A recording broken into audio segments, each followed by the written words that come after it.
Merry Spookmas season, everyone.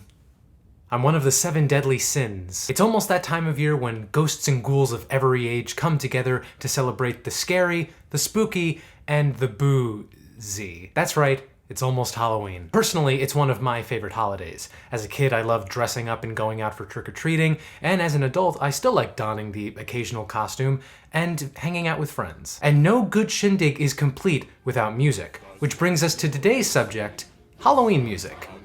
What the heck is it? This is Halloween, this is Halloween, pumpkins scream in the dead of night. Halloween music is music for and about Halloween. In theory. And there have been a good amount of songs in the popular lexicon that have become synonymous with the spooks. But sometimes the definition of Halloween music is stretched, shall we say. Let's check out some examples. First up, Spotify's Halloween playlists. Michael Jackson's Thriller. Heck yeah. Classic tune, classic music video, probably the de facto Halloween song. The Ghostbusters theme. Awesome. Heck yeah, I ain't afraid of no ghost. Billie Eilish's Bury a Friend. I mean, maybe not spooky in the traditional Halloween sense, but it definitely has a creepy, lurking sound. Don't Fear the Reaper. Well, I mean, it's not really scary, but it mentions the Grim Reaper. That's scary. Same with songs like Highway to Hell and Sympathy for the Devil. Magic by Coldplay? Wait, because the album's called Ghost Stories? Midnight City? Because it has midnight in the title? Ella Henderson's Ghost? Bow Wow Wow's I Want Candy? Alvin and the Chipmunks' Witch Doctor? Okay, yeah, that one is a little bit scary. Let's check out another list. Billboard's 25 most popular Halloween songs. These are mostly the same, along with some tunes that make perfect sense, and ones that, don't. One more list, the New York Times' breakdown of Halloween listenership. Once again, a pretty similar list, but it also gives some interesting tidbits, like how, in the 2 weeks leading up to the holiday in 2018, Halloween music was most popular in Utah, and the demographic that listened the most were women between the ages of 30 and 49. Why do they always get everything? The main theme tying all these songs to Halloween isn't the music or even the message, but whether or not the iconography depicted is in any way related to Halloween. This is kind of the reverse of Christmas music, where the symbols of the holiday season are so omnipresent that the music essentially has to be played within the season. I mean, if you were to walk into your nearest CVS in April and hear, I don't know, Sufjan Stevens' Christmas Unicorn, a 15-minute folk prog epic that interpolates Joy Division's Love Will Tear Us Apart, you'd probably be like, damn, whoever's got the aux cord right now must be hella cool. Also, why am I hearing this in the spring? Halloween music is far more fluid, but still, if we're dealing primarily with symbolism, where did these typical Halloween symbols even come from? The Samhain festival was an ancient Celtic tradition held to represent the end of the harvest season and the start of the winter. The Celts believed that at this time, the barriers between our world and the spirit world were at their weakest, so ghosts would be able to cross over and visit. They welcomed visits from ancestral spirits, but to discourage evil spirits from stealing them, they would dress up as monsters and animals. They would also dress up in the nights leading up to the festival, going door to door singing songs for the dead, a precursor for trick-or-treating. Fast forward a few hundred years, and it's time for Christianity. In 835, the Catholic Church attempted to claim the holiday for themselves. They named November 1st All Saints' Day, or All Hallowmas, which made October 31st All Hallows' Eve. The church ultimately wasn't successful in making Halloween a Christian holiday, but they did give it its modern name, and likely an association with creatures such as devils and demons. To the Middle Ages, and boy do people not like witches. Society at large was worried about the dangers of witchcraft and black magic, leading to the killings of numerous accused women. The perceived terror of witches and their associated paraphernalia, black magic, black cats, sorcery, spiders, managed to infiltrate Halloween as a general symbol of misfortune. Speaking of misfortune, Dracula. Bram Stoker's 1897 novel defined our modern idea of the vampire, and the night-crawling creatures, along with their baddie transformation, became closely connected to Halloween. So those are some big Halloween symbols, and if a song happens to bring them up either literally or figuratively, then it might be suitable for Halloween. But I still want to know, are there any musical elements that could be connected to Halloween in any way? Your mileage may vary with some of these, but there are some musical elements that can enhance how haunted a tune is. It might be in the composition and whether or not it utilizes dissonant intervals or an ostinato that clashes with the underlying chords.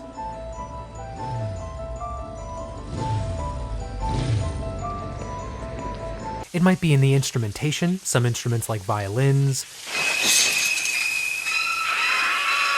organs,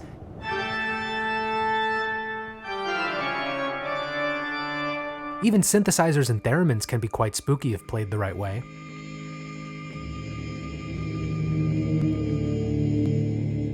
But there's one musical element that doesn't just sound spooky, but was once associated with the devil.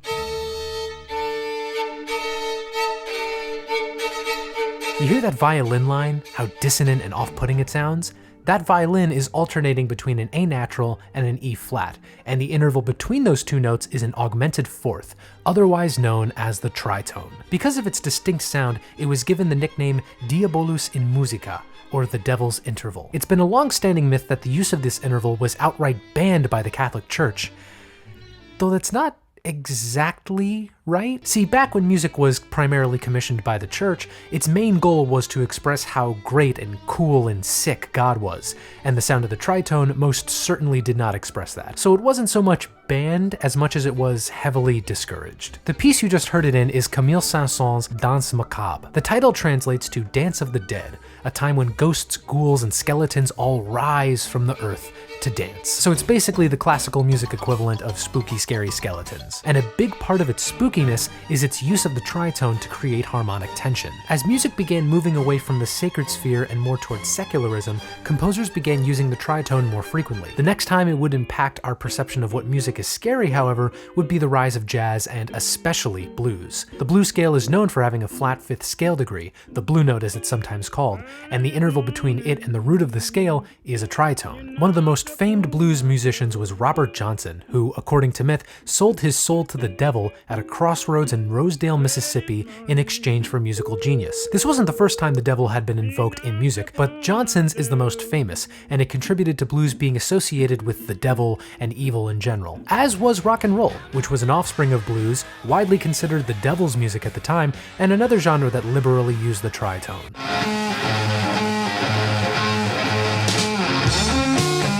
Perhaps this connection is, aside from the iconography, why rock and roll and blues are often paired with Halloween. But of course, we have to talk about another kind of Halloween. We interrupt this record to bring you a special bulletin. The reports of a flying saucer hovering over the city have been confirmed. The flying saucers are real. The first Halloween novelty hit was 1956's Flying Saucer Song, a parody of Orson Welles' War of the Worlds and a pioneer of both parody records and sampling. Somehow, this song stayed on the Billboard charts for 3 months, even peaking at number 3. More followed after Flying Saucer's success, a sequel with 1957's Flying Saucer II, Purple People Eater, Bobby Darin's Mac the Knife. Oh, and let's not forget one very special tune by Bobby Boris Pickett and the Crypt Kickers. Monster Swim. We do a swim. It's a poolside smash.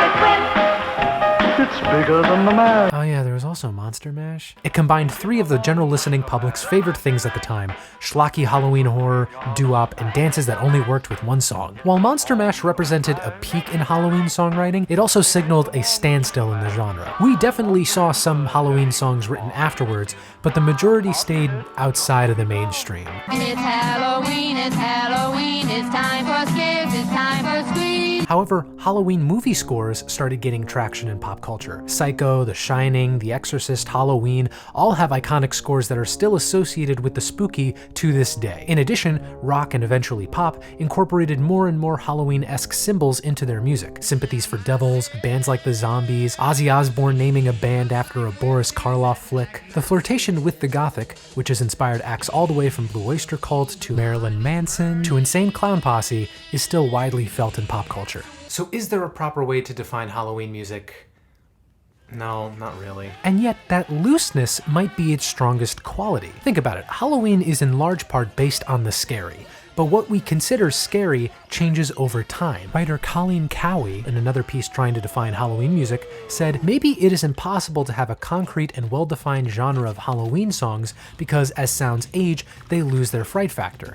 If the unknown frightens us while the familiar makes us nostalgic or at ease, then music aiming to frighten us has to be constantly evolving to capture our attention. The things that scared us 10, 20, 50 years ago, heck, even going back to the Celts, aren't the same things that scare us now. What starts out as scary upon initial release can eventually become campy, and maybe, just maybe, that lucidity, that ability to exist in the realms between the scary and the campy, works in Halloween music's favor. So wherever the night may take you and whatever graveyard smashes might be playing, I hope you have a fun, safe, and spooky Halloween.